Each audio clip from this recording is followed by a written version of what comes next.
무더위 가운데서도 수요 저녁 예배 나오신 분들을 환영하고 축복합니다.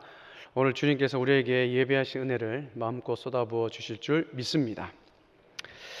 요즘 우리가 살아가는 시대는 편지를 그렇게 쓰는 시대는 아니죠.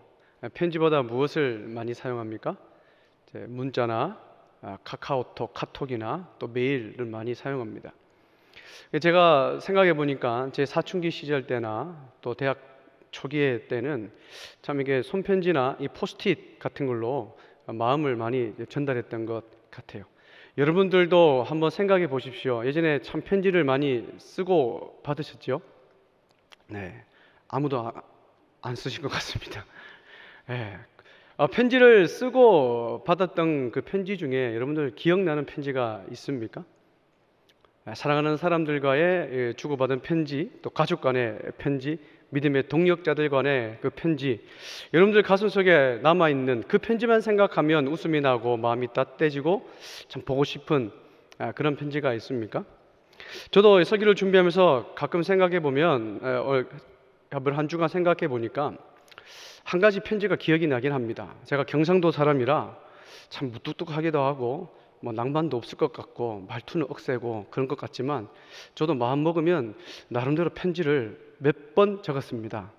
어떤 편지냐면 그 왜 자동차에 여러분 햇빛 가리개 있잖아요. 타면 그 햇빛 가리개에다 탁 열어놓고 편지를 쫙 적어가지고 이렇게 돌돌돌 말아서 탁 적어놨어요. 제 아내랑 데이트할 때 옆에 탔어요. 타가지고 얼굴에 아무것도 안 묻었는데 얼굴에 뭐 묻었다고 좀 거울 좀 보라고 그랬어요. 그럼 어떻게 해야 됩니까? 가방에 있는 거울을 꺼내면 돼요, 안 돼요? 안 되잖아요. 가방은 받아서 뒤로 뒷좌석에 던져놓고 얼굴 뭐 묻었다 그랬어요. 그러니까 당연히 이게 어떻게 해요? 조수석에 있는 그걸 탁 내리잖아요. 그럼 뭐가 떨어집니까? 편지가 쫙 떨어지는 거예요. 근데 편지가 말려가지고 안 떨어져요. 그래가지고 돌돌 말려 있어요. 그 제가 펴가지고 줬던 기억이 있습니다. 그 편지를 보고 엉엉 울었던 그래서 100점을 받았던 그런 기억이 있어요.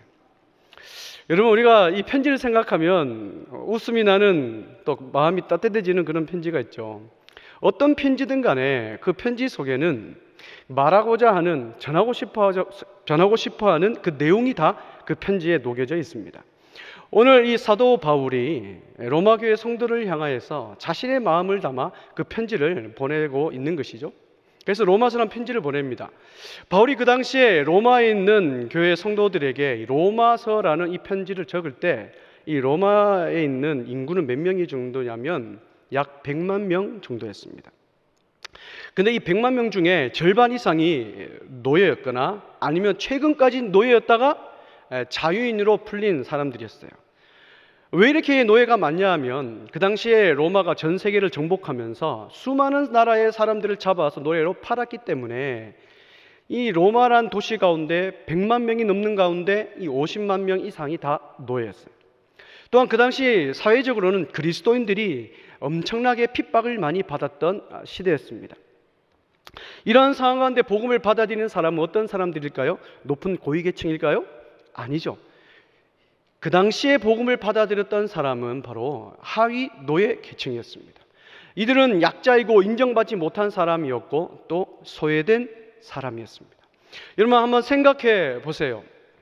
그 당시에 소외 계층이었던 사람들이 받아들였던 그 복음이 얼마나 가치가 있을까요? 헬라라는 나라는 다 망하고 없어졌습니다. 그러나 로마 시대를 가득 찾고 있었던 것은 헬라 철학이 꽉 잡고 있었어요.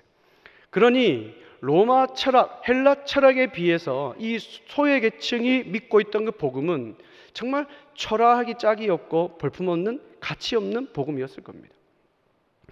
또한 로마 시대 당시 도덕적 상황은 문란했고 성적으로 아주 많이 타락했고 죄악 가운데 젖었던 사회가 바로 이 로마 시대 사회였습니다. 미국 드라마 중에 혹시 여러분들이 보셨을 수도 있을 텐데 로마라는 드라마가 있습니다. 그 로마라는 드라마를 보면 그 당시에 로마 시대의 정치적 상황, 사회적 상황, 문화적 상황 그 상황들을 아주 적나라하게 잘 보여주고 있죠. 그래서 오늘 보면 우리가 읽진 않았지만 이 바울이 당시의 로마 시대의 사회와 문화가 어땠는지를 1장 26절, 27절에서 아주 잘 설명하고 있죠. 우리 한 목소리 읽도록 하겠습니다. 시작. 이 때문에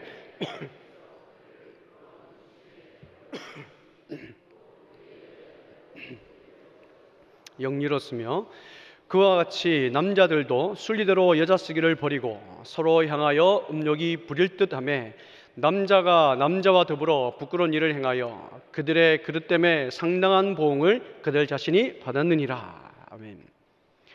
사도 바울이 로마 시대 그 당시의 상황이 어땠는지를 아주 적나라하게 기술하고 있습니다.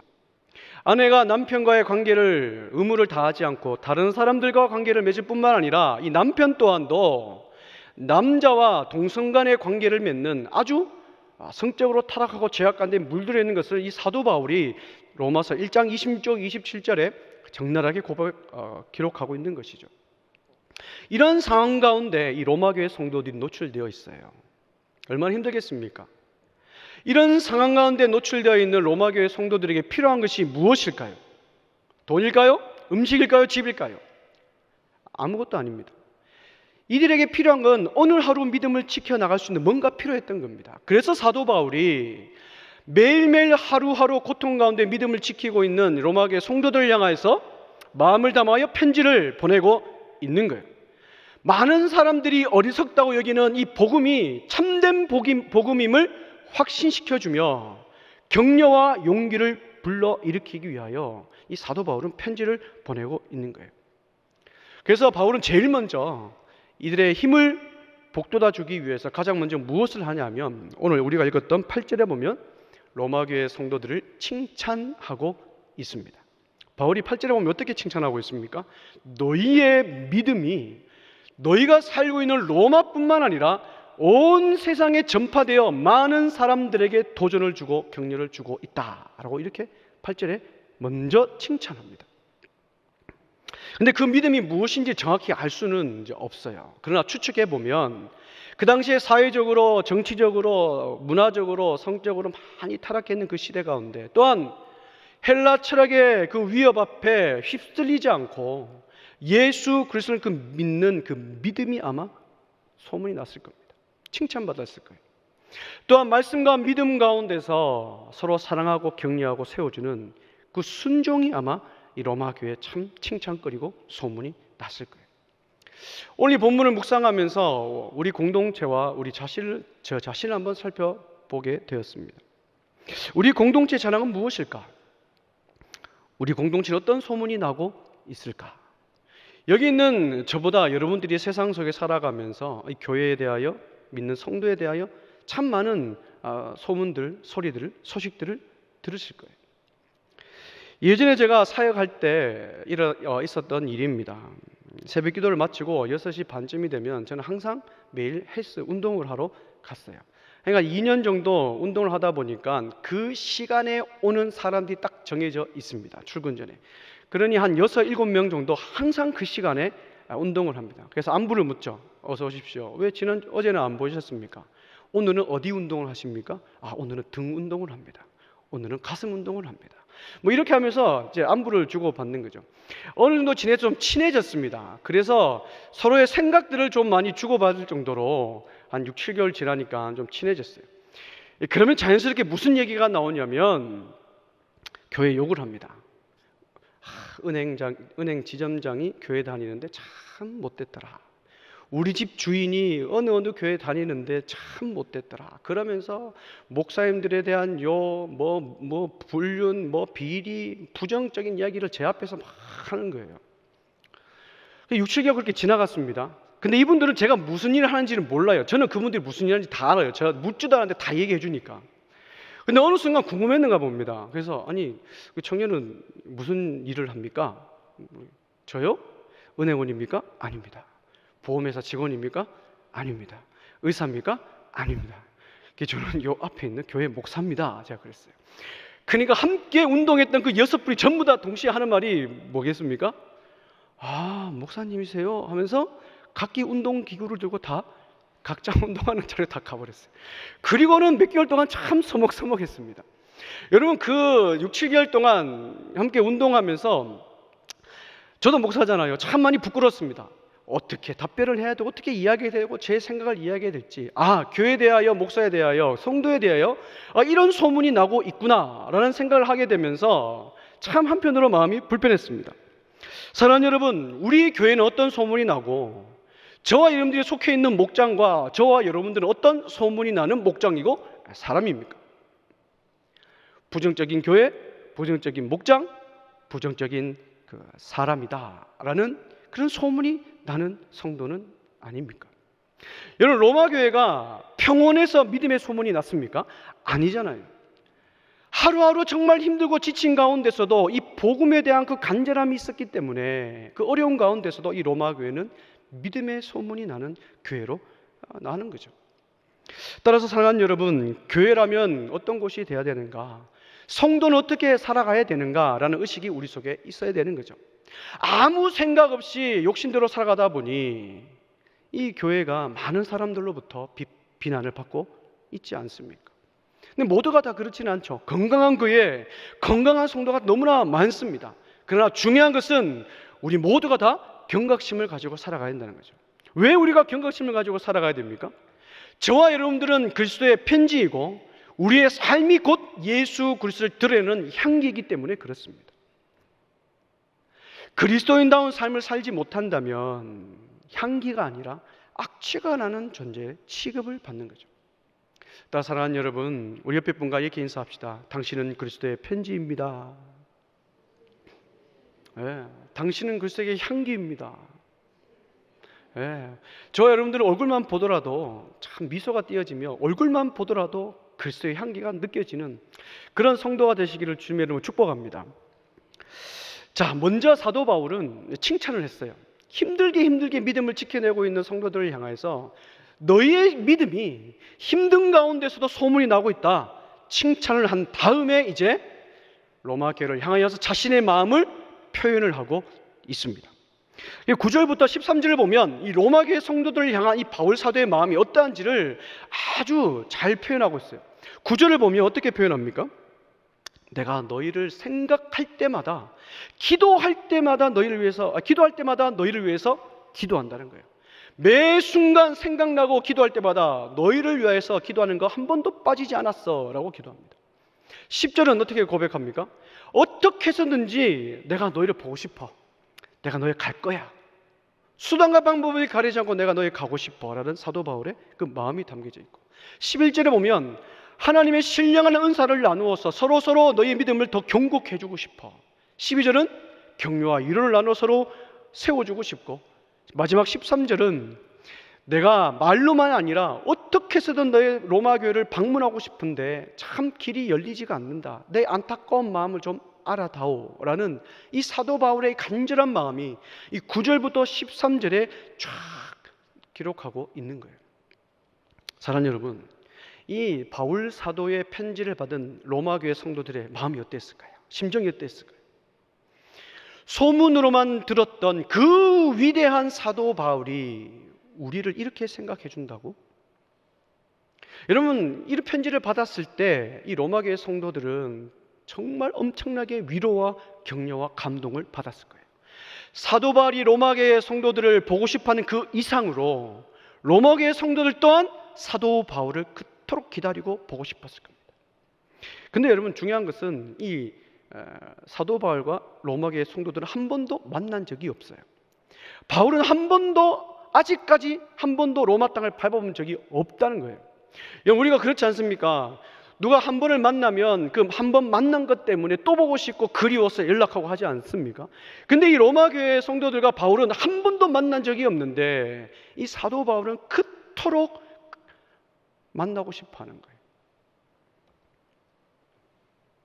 그렇다면 한 번도 만난 적이 없고 교제한 적도 없고 준 것도 없고 받은 것도 없는, 아무런 관계가 없는데 이 사도 바울의 마음을 이토록 간절하게 만든 것은 무엇일까요?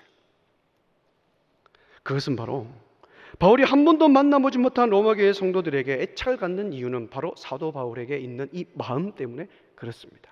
우리 14절을 다 같이 한번 읽어보겠습니다. 시작. 헬라인이나 야만인이나 지혜 있는 자나 어리석은 자에게 다 내가 빚진 자라. 이 사도 바울 마음속에 이 빚진 자에 대한 마음이 있기 때문에 한 번도 만난 적도 없고 교제한 적도 없고 주고받은 것도 없지만 그 애착이 있는 거예요. 그래서 사도 바울은 15절에 오면 내가 할 수만 있거든 내가 너에게 가고 싶다라고 이야기를 하고 있는 거예요. 여러분, 여기서 빚진 자라는 것은 두 가지 의미로 살펴볼 수가 있습니다.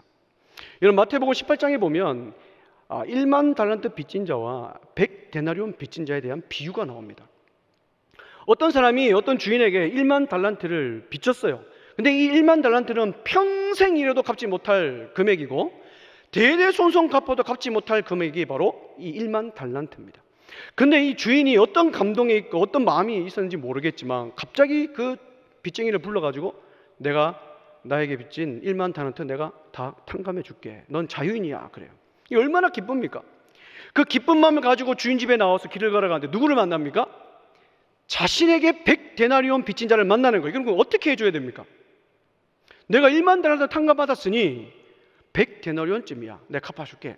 이렇게 나와야 되지 않습니까? 근데 어떻게 해요? 100데나리온 갚아내. 협박을 하기 시작합니다. 그러니 그 소식을 1만 달란트를 탕감해준 주인에게 들어가는 거예요. 그래서 괘씸죄에 걸려가지고 다시 네 1만 달란트 갚아. 이렇게 얘기합니다. 여러분, 이 비유에서 빚진 자에 대한 두 가지 의미가 있어요. 첫 번째는 뭐냐면 갚을 수 없는 엄청난 빚을 탕감받은 사람은 은혜에 대하여 빚진 자이죠.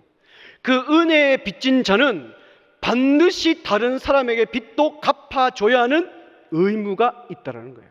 즉 양쪽 모두에게 빚진 자라는 겁니다. 이중 채무자라는 거예요.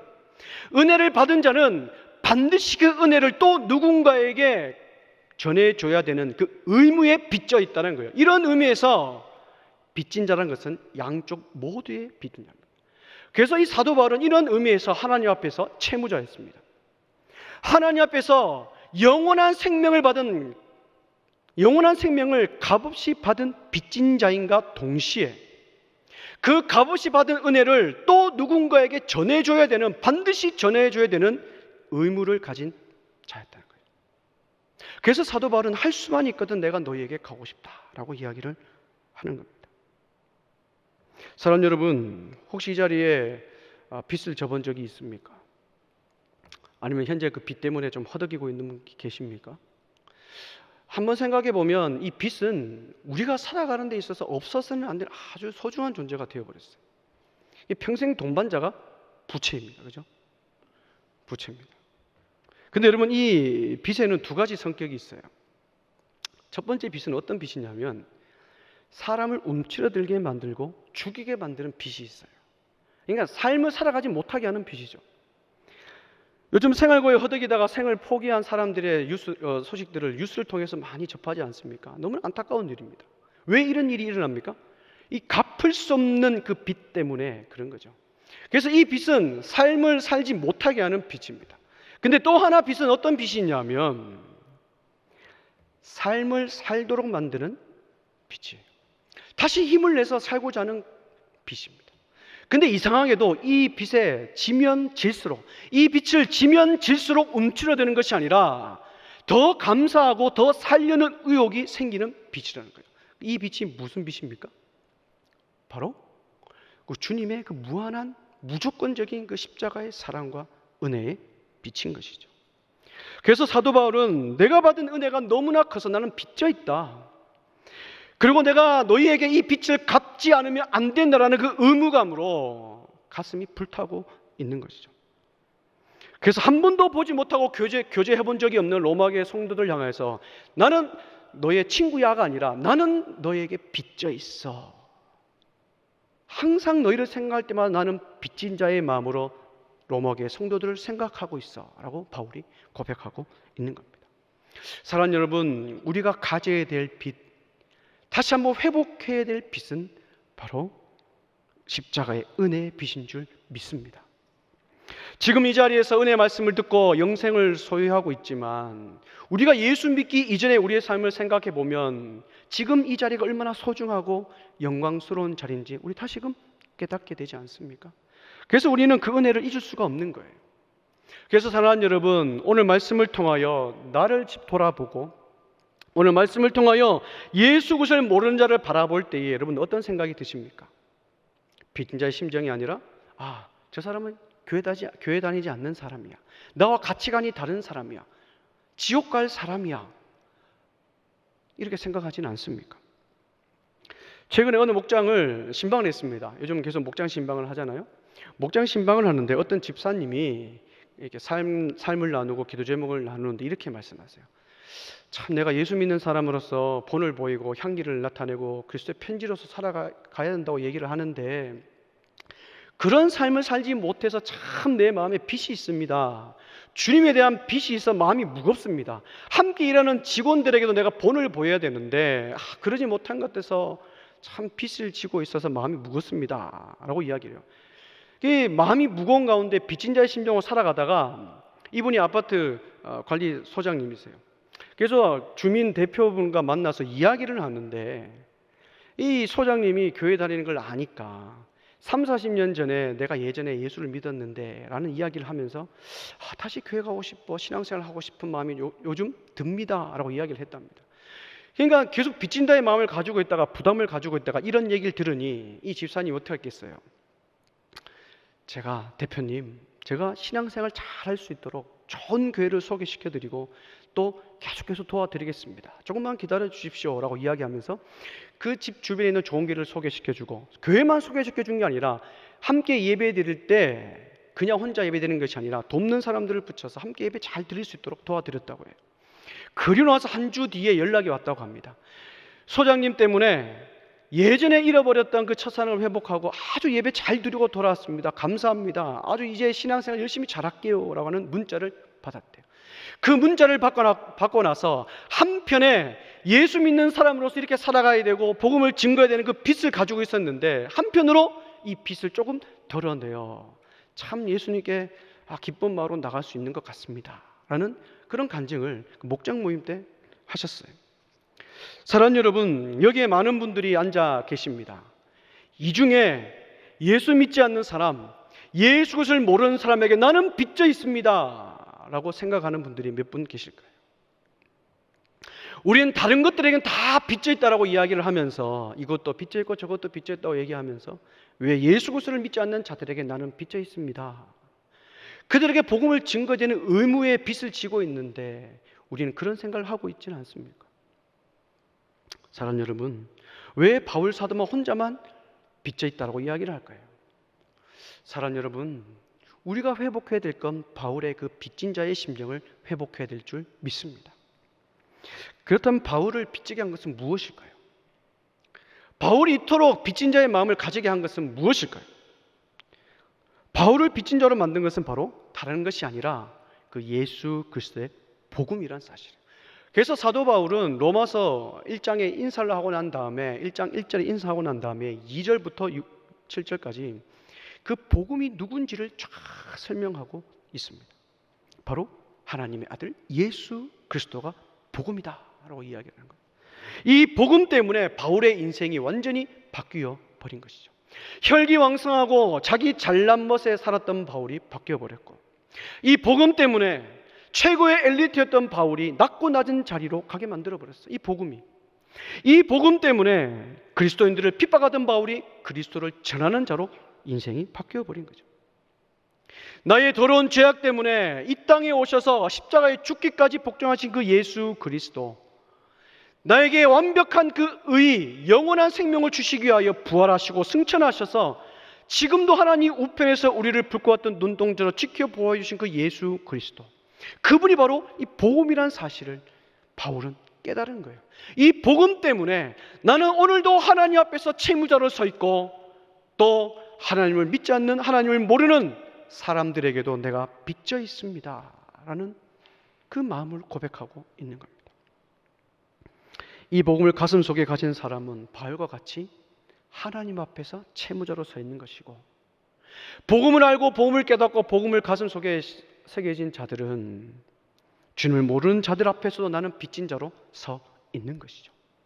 사랑하는 여러분, 정말 복음을 깨달은 자입니까? 우리 모두가 주님 앞에 복음을 깨달은 자입니까? 나는 하나님 앞에서 빚진 자입니다. 주님을 모르는 자들에게도 빚진 자로서 그리스도 편지로 살아가고 있는 자들입니다 라는 고백이 우리 속에 있습니까?